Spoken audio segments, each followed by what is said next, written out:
Welcome to the module Understanding Supports Brokerage Services, a guide for support coordinators. In this module, we will define roles and responsibilities of supports broker, discuss overview of self-determination and self-direct services, explore basic principles of person-centered thinking and community planning as it pertains to self-directing services, compare the different fiscal intermediary models used with self-direct employees. Supports brokerage is a service provided by a supports broker. The supports broker helps the individual arrange, manage, and direct their own supports. The supports broker is available to assist in identifying a person's immediate and long-term needs, developing options to meet those needs, and accessing supports and services within the community. They also provide information to ensure that the individual understands the responsibilities involved with directing their own services. Here are some examples of what a support broker may assist an individual with. Providing information to the individual on recruiting and hiring support staff. Developing advertisements, flyers, and other recruiting materials as needed for hiring staff based on the wants and needs of the individual.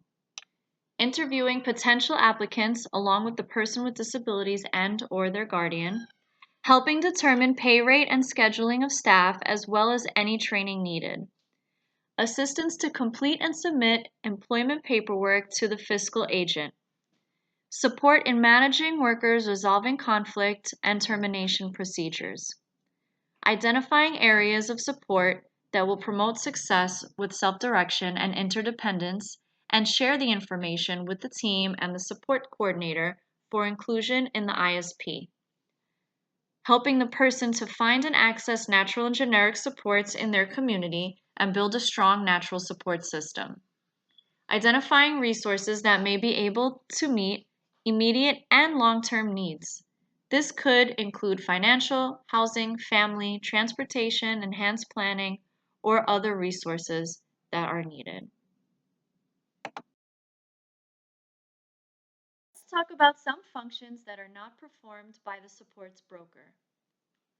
Support brokers do not perform employer-related tasks for the individual. They may only provide assistance. Remember, the point is to set up the individual with what they need to self-direct and strive towards more autonomy in their supports. The supports broker should only help navigate housing options if the individual is working to move from a provider-managed residence or from their family home and is planning to use or is already using a self-directed service. It is not the support broker's sole job to find the individual an apartment. Supports brokerage cannot be provided by a DDD provider of residential services or anyone who resides with the person receiving services. Additionally, the supports broker does not make referrals to traditional DDD and Medicaid approved service providers. This is the responsibility of the support coordinator. The supports broker should never duplicate support coordination services or provide any other service that would be a conflict of interest. Collaboration is an important part of self-direction. Strong, open lines of communication between the person, family, supports broker, support coordinator, and fiscal intermediary can help ensure success and high-quality, person-centered, stable supports. As we just mentioned, the support broker should not be duplicating support coordination services, rather supplementing it. The support broker is another team member added to the individual service plan by the support coordinator after the planning team has identified the need for the service based on team discussions, person-centered planning, and review of the NJCAT. After the need is identified, the support coordinator sends out referrals to supports brokerage agencies on behalf of the individual. Once the service is implemented into the plan, the support coordinator then monitors use of budget as well as effectiveness of this service, just as they do with all other service providers through the individual's DDD budget. The support coordinator should also communicate any significant change of the individual's ISP to the supports broker as it pertains to that service delivery. Now, in relation to the support coordinator and the team, the support broker should communicate what they learn about the individual to the planning team. They also help the individual communicate to the support coordinator any needed changes in the ISP related to their self-direction. Additionally, the supports broker is an integral part of helping the individual and the team facilitate a circle of natural and generic supports while assisting the individual with all self-directed wants and needs. So who is eligible for supports brokerage services? This service is available to New Jersey DDD enrolled individuals who want to or already self-direct some or all of their services in their individual service plan. The ability to self-direct services is available in both the Community Care Program and Supports Program. The support coordinator must implement this service into the person's ISP after the need for it is identified by the planning team. Self-direct employees, or SDEs, can be put into the service plan under individual supports through CCP, community-based supports through the supports program, as well as other services such as respite, transportation, and interpret services under both DDD programs.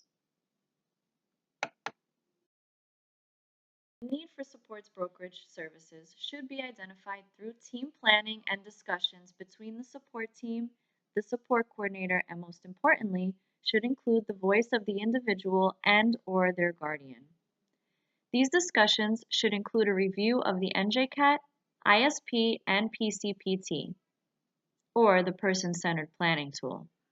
Once the team has decided that the individual would benefit from assistance with self-directing their own supports, an outcome related to the expected results should be included in the individual service plan.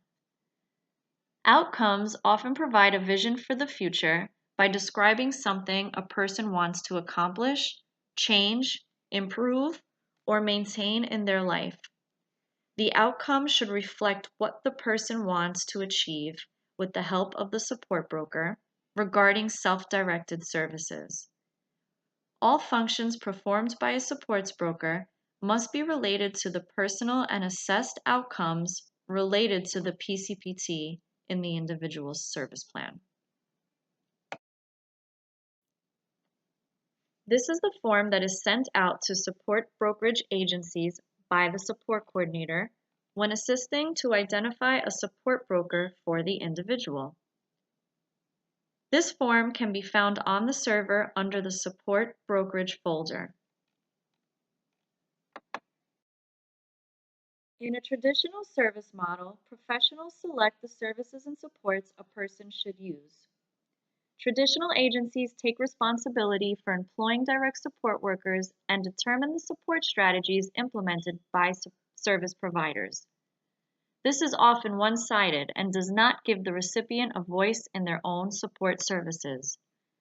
Self-direction is a service model for the delivery of services and supports to people with intellectual and other developmental disabilities. The purpose of the self-direction service model is to expand individual choice and control over the services and supports that they need to live in the community. It should be noted that both models can be used interchangeably within the individual's DDD budget. They do not have to choose one above the other. Self-directed services are grounded in the principles of person-centered planning, which focuses on building a life plan around an individual's preferences, strengths, and abilities, and involving families, friends, and professionals in both the planning and delivery of services as desired by the individual. The delivery of self-directed services are anchored in the 5 principles of self-determination. Self-direction promotes self-determination. The 5 principles of self-determination are freedom. Freedom is the ability to exercise the same rights as all citizens. People with disabilities, with assistance as necessary, make decisions about where they want to live, who they want to live with, and how they want to spend their time. They do not have to trade their constitutional rights for supports and services. People with disabilities must have the same access to the community as people without disabilities. Self-advocacy. Self-advocacy is having an authentic voice in personal and public policy decisions. Self-advocacy is about helping people with disabilities to speak up for themselves. If people are not able to speak for themselves, they will not have the opportunity to dream and see what is possible. Support. Support is having assistance, as needed and desired, to arrange services, supports, and resources. People with disabilities do not receive supervision and staffing. People identify paid and unpaid supports and use person-centered approaches to determine the type of extent of support they need. Authority. Authority is having control over the resources used for one's own support. People with disabilities are able to use waiver funding to purchase supports and services that will best meet their needs and may change these services when needed. This includes authority to choose who provides their supports and where, when, and how these supports are delivered, determine the salaries of their direct support professionals, recruit, train, and manage their staff. Responsibility. Responsibility involves using public resources wisely and contributing to the community. Responsibility assumes that resources will be used to support people to contribute to and participate in their communities in a meaningful way. Legal and ethical employment practices will be followed, and program rules and regulations will be adhered to.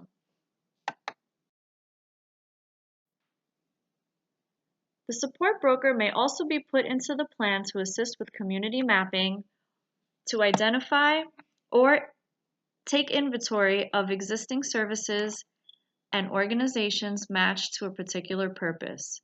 This will help give a clearer picture of the circle of support that the individual has access to. Once an individual knows what is in their community, accessing those resources can be easier, and a direction on interest can be established.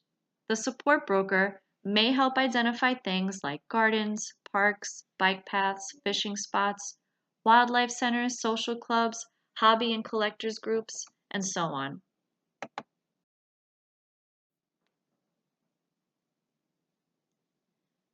A support broker may also assist in identifying these supports by using the Integrated Support Star or a similar mapping tool. These tools are a visual representation of person-centered planning when helping to identify community support needs and preferences for the individual. For self-directed services funded through DDD, using a fiscal intermediary, or FI, is required. In New Jersey, individuals who want to hire a self-directed employee, or SDE, have 2 self-direction models to choose from. In the vendor fiscal employer agent model, with public partnerships as the fiscal intermediary, the person or family representative is the employer of record. In the agency with choice, Easter Seals is the fiscal intermediary, and the employer of record and the person or family representative is the managing employer. There are 2 key differences between these 2 models: who is identified as the employer of record and the availability of employer-sponsored health benefits.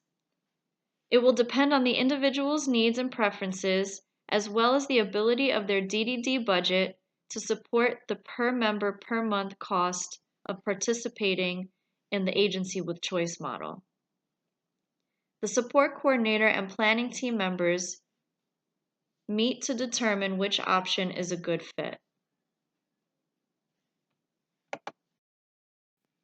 Here is a side-by-side comparison of both fiscal intermediary models available for self-directing services. This outlines the key differences and similarities between Easter seals and public partnerships in order to help make the best informed decision with the individual. As mentioned before, one of the key differences between the two is who is identified as the employer of record. With the vendor fiscal employer agent model through public partnerships, the individual enrolls as the employer of record or identifies a family member or friend to enroll as the employer of record. With the agency with choice model through Easter seals, the fiscal intermediary is the employer of record, and the individual is the co-employer or managing employer. The other key difference between the two relates to the availability of health benefits. With the vendor fiscal employer agent model through public partnerships, there are no health benefits available to the employee. Agency with choice model through Easter seals has health benefits available for employees working 30 or more hours per week for the employer of record. In both models, the individual or family determines the employee's hourly wage, and the fiscal intermediary applies a markup to the hourly wage to cover the cost of employer-related taxes. Family members can be hired as a self-directed employee in either model, as long as the family member is not the parent, guardian, or spouse of the individual receiving services. Individuals or families can only participate in one self-direct employee model at a time, but can change from one model to another based on the need and preference.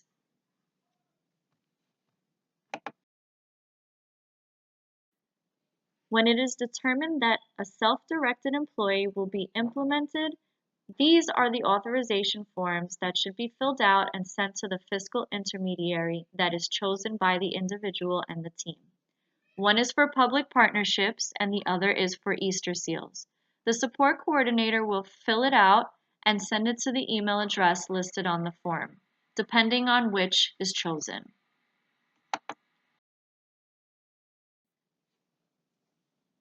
Let's take a look at some real-life examples of support brokerage scenarios.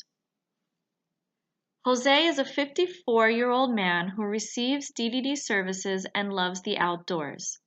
He wants to know if there are any services that can help get him out and interact more with his community. His supports broker does a benefits checkup with Jose and determines that there is an America the Beautiful pass that allows Jose access to any state park in the country for free. Jose loves the idea, but there is a $10 processing fee. The support broker speaks to the support coordinator to see if a goods and service request will cover this fee. The support coordinator is able to have this approved and Jose receives his pass in the mail. The supports broker now goes over all the parks that are in his area. They also discuss transportation options with him in order to access these parks. Jose would ultimately like to hire someone and train them himself on how to transport him to the parks and support him while he is there. Jose is very happy and looking forward to his new outdoor adventures. So this is a great example of many of the things we have covered in this module.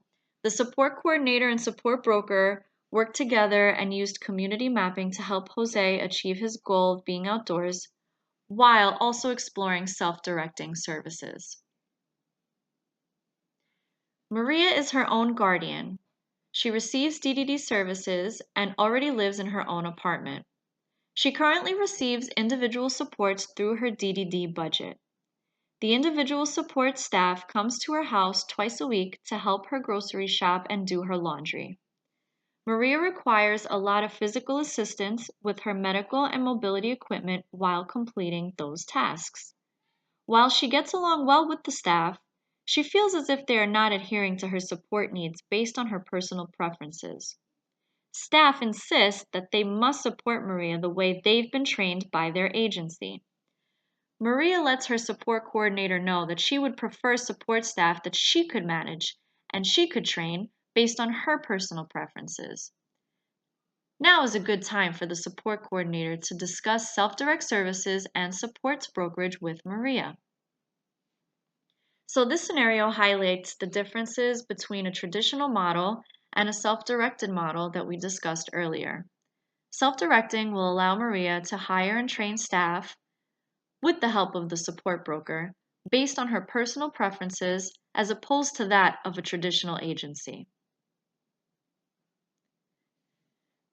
Jen is her own guardian and lives in a group home, but she is not very happy with the support she's receiving by the staff in her agency. Jen tells the support coordinator that she heard about supports brokerage through a friend and wants to use a support broker to help her find a new apartment. She also tells the support coordinator that she does not feel comfortable or willing to self-direct any support services and would prefer to hire an agency using her DDD budget for support in her new apartment. This is a good example of when the support coordinator should understand that a support broker's role is not solely meant to find housing if the individual is not wanting to self-direct any services. If the goal is to move out and continue to utilize services provided within the DDD budget, then the support coordinator will have to help Jen explore other living options, not the support broker. The need for supports brokerage is identified through team planning and discussion. This need is based off the desire for the individual to self-direct their own support services through their DDD budget. The support coordinator sends out referral forms to support brokerage agencies. The support broker is identified and services implemented into the individual's ISP via outcome development having to do with self-direction. The support broker meets with the individual and the planning team to brainstorm strategies on how to achieve goals and outcomes via community mapping and identifying circles of support. When the individual is ready to hire self-directed employees, the support coordinator fills out the authorization form with the fiscal intermediary, choosing between either Easter Seals or public partnerships. The support broker remains an integral part of the individual support team in order to help the person find and access natural and generic supports in their community and build a strong natural support system that will be useful to them for a lifetime.